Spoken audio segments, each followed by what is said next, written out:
Hi students, we have been talking about streams a lot in our story Zoe and Sassafras, so I thought it'd be a good idea for me to visit a stream and talk a little bit about some of the things that make streams healthy.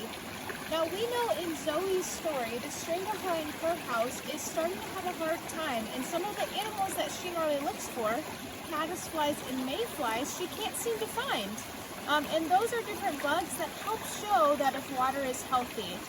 Now, unfortunately, I don't have the right tools to be able to look for those different animals in the water where I'm at, but I do know some other things that can help me tell whether or not a stream is healthy. So let me show you some of those things that helps us tell that this stream is a healthy one.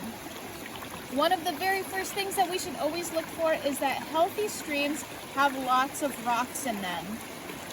That seems kind of silly, right? I mean, most streams have rocks in them, but the whole idea is that as the water is moving and it bumps over the streams, we can see that it kind of churns up the water or mixes it up, and it adds oxygen or air into the water. If you have a fish tank, you most likely have one of those little bubblers that adds oxygen to the water. And fish and other things like those aquatic bugs, like in Zoe's stream, they need oxygen to be able to breathe, so it's really important that there's lots of rocks and things that tumble the water around. Another thing we can look for, just like what Zoe noticed, is we don't want there to be too much algae in the water, too much of that green film that can grow in the water. Now looking at this stream, I don't see very much algae at all, which is awesome.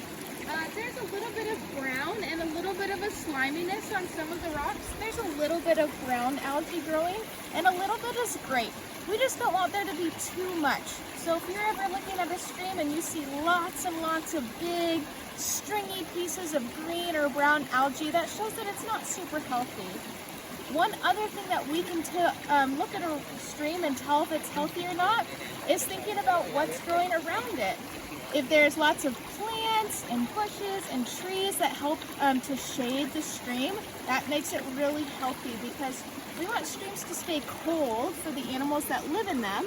So looking around here, this stream, it's a little bit open right here where I'm standing, but there's lots of trees and things around it that help keep the stream nice and cool and comfortable for the little animals that live in it. So based on just some visual observations or using my eyes, I can tell 3 different things that lets me know that this stream is pretty healthy. So if you are walking around your neighborhood or maybe in a park or somewhere nearby where you live, look for a stream and see if you can see those 3 things. Lots of rocks in the water, not very much algae, and some good cover to make it nice and shady. You guys are awesome. Thanks for being my environmentally friendly students.